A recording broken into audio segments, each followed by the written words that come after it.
have to get into the Cam discussion about the dancing. It's been talked about enough this week, but what's your thoughts on?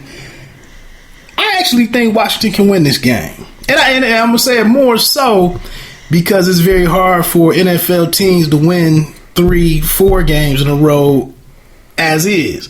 But now here we are, 9-0. They are at home, but Washington is coming off of two exceptional performances by Kirk Cousins. And I just feel like this is, once again, when Washington went up against Atlanta, this is the same type of situation. Like, Kirk Cousins needs to win this type of game to convince me that he's really a franchise quarterback. He has to win a game that he's not supposed to win at some point. I agree with you. I'm in a position similar to you as you spoke about Golden State. I told you I didn't think Carolina was one of the better undefeated teams. Having watched a few more games since then and watched how they performed under pressure, I'm still not sold as Cam as an elite quarterback or this great quarterback, but I think that he has all the skills necessary to win the game.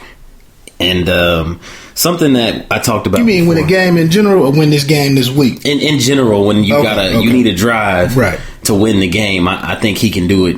And here's the other thing is they're going to be at home the way it's looking right now, and them at home is a formidable matchup for anybody. You mean in the playoffs? Yes. Right. And one thing I was shocked when I was looking at some of these teams and I was looking at it, the point difference.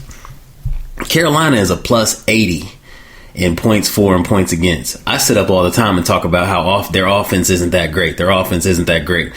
So that just makes me believe that much more how amazing this team's defense is. Carolina is plus 80? Plus 80 points for, points against. Okay. The Redskins, for example, -4. Well, that's not bad. It's not bad, but when you look at who they played against, right, I'm not impressed by that. And I was shocked to see that the Eagles, who are my team, are plus 28 and sitting at 4-5. Same as us. So, I don't. When I look at it on paper, I don't see it as winnable for Washington because I feel like defensively, Carolina should be able to shut down Washington. But we shall, they played on Sunday. You never really know what factors. But that defense, man, I mean, I can't speak. When I saw what they did to Aaron Rodgers for 3 quarters, granted, he figured it out. But even still, so at the end of the game when he had to make the play, they brought everybody and still found a way to pull it out. But that defensive end comes back this week. Charles Johnson, I believe, he returns this week to an already stellar defensive unit. So, I mean, it doesn't bode well for my Redskins. But like I said, I just feel like it's a perfect setup that if you want to be considered, amongst the better teams. And like I said, in Washington, we're still trying to make this decision on our coach and our QB. This is a game that he needs to step up and win. And if you come off these two, this game's in Washington, right? No, this is in Carolina. Okay. If you come off these two hot games, throwing over 300 yards, no picks, a couple of touchdowns, all I'm saying is this is the time when you need to step up. Redskins' road record? Oh, it's pitiful, but we are like 7-4 against Carolina all time. Yeah, but the road record this year is 0-4. Yeah. But look, we got to step up here, and then we have the Bears and maybe Minnesota. But what I'm saying is we're like 3-15, 3-16 in the last couple seasons versus the NFC East. And so we still have 4 games to play against the Giants, Eagles, and Bears, Dallas. Bills. Yeah, the Bills was the other 2 team. Cowboys. And the 2 Cowboys games. So I'm saying, being that we're 3-15 or 3-16 versus the NFC East, we kind of got to make it happen against Carolina, the teams that are less familiar with us. Carolina, Buffalo, and Chicago, which Cutler has not had a bad season. And actually going from Forte to Langford has been pretty good for the Bears too. So I'm just saying this, 4-5 right now. And without this game right here, which does not, the percentages aren't there, but without this game right here as a start, it's going to be very hard to get to 6, 7, and 8 wins, and I think you may need to see that from Gruden for him to stick around for another season. It's going to be rough, too, because they got the 28th ranked rush defense. The Redskins. Yes, it's going to be interesting. But you know that Stewart and Cam do the bulk of the rushing, and it's more about attempts than yardage with them. But they do get about 100 yards a game rushing. And we just got the run game on track last week, ran for over 200. So I don't foresee that happening. After starting the season, very strong. Right. So right now, getting ready to welcome in our guests. So we'll take a break and come back and get that in. Going for two, your number one source for fantasy sports with top-notch fantasy sports advice, an exclusive community forum, and some of the best and most knowledgeable writers in fantasy sports. Visit today at going42.com. That's going4.2.com.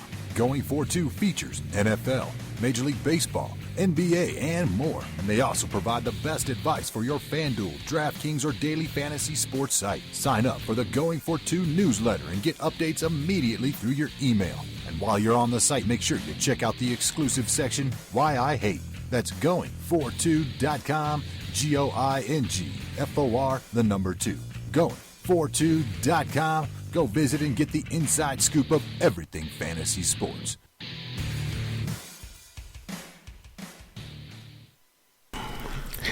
All right, we're back on the Pay Me No Mind show. Our guest, James at Boxing Genius has joined us, and we're gonna jump into some of the breaking down this Cotto Canelo fight tomorrow night.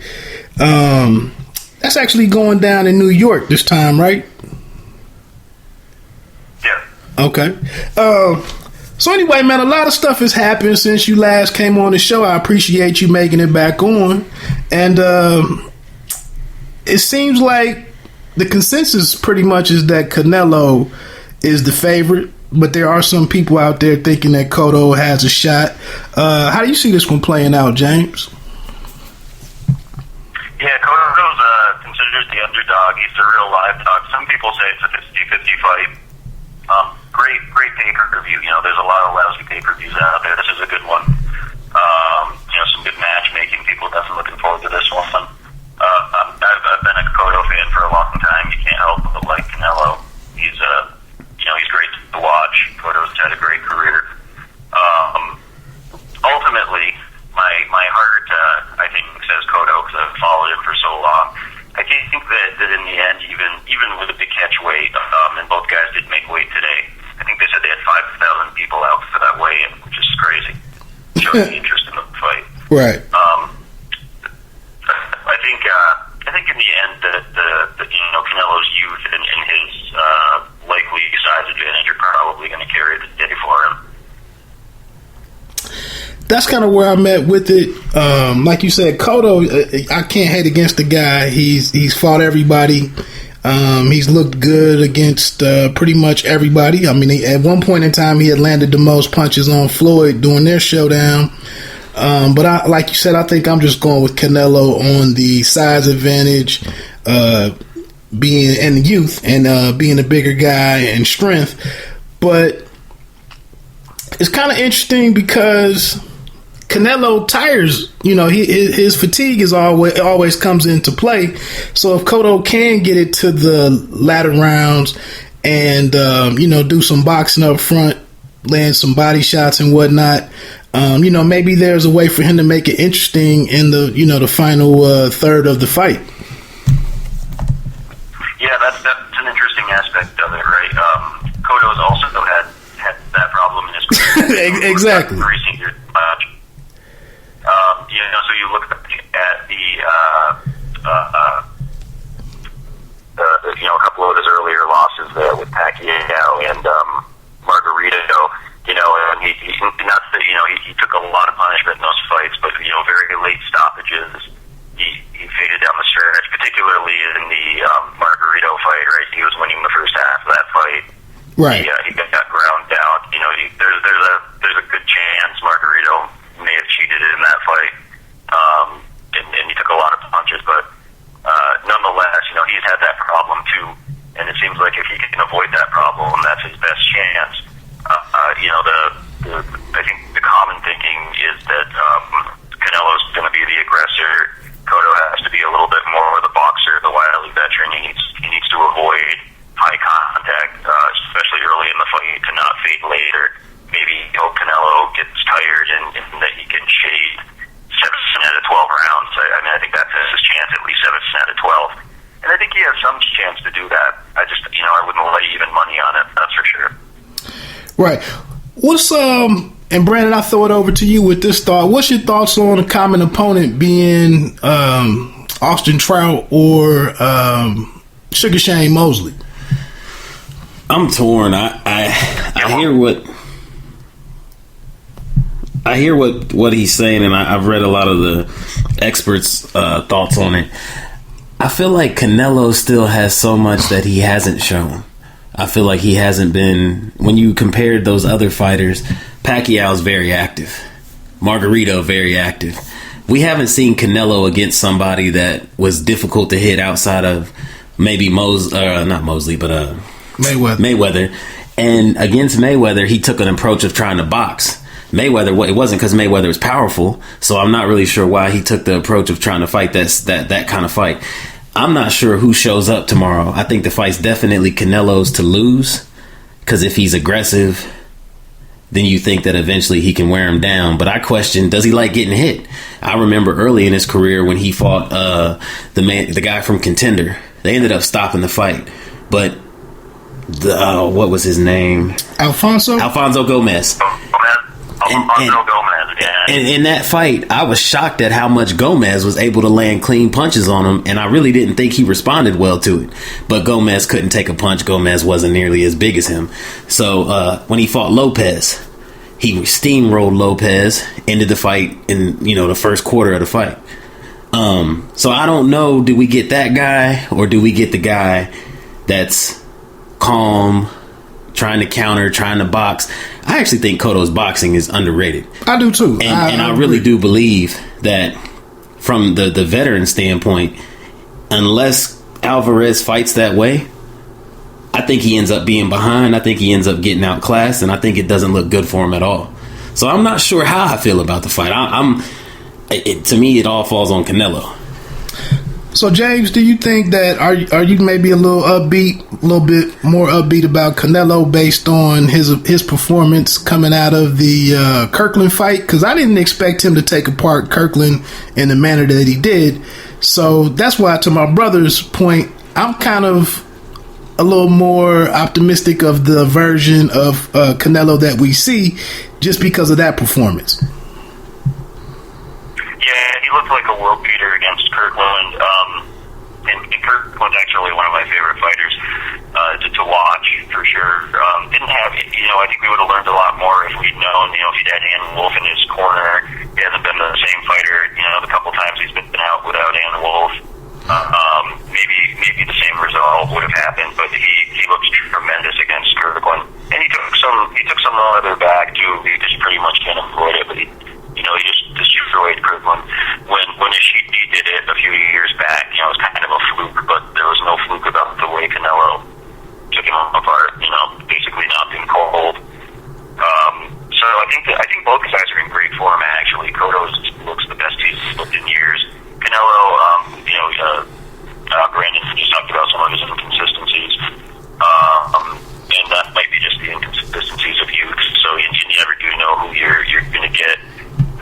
He should be outgrowing that, and maybe he has, but a veteran like Cotto can expose some of those flaws. I just base it on what the way we've seen Cotto lose seems to play into the way Canelo can fight if he chooses to. He can put a lot of leather on him early. I can see the corner. Cotto won't quit, but I can see the corner stopping it or something like that late. I could see Canelo getting a decision. I think Canelo has more paths to victory than Cotto has, which is why I guess I would favor him a little bit.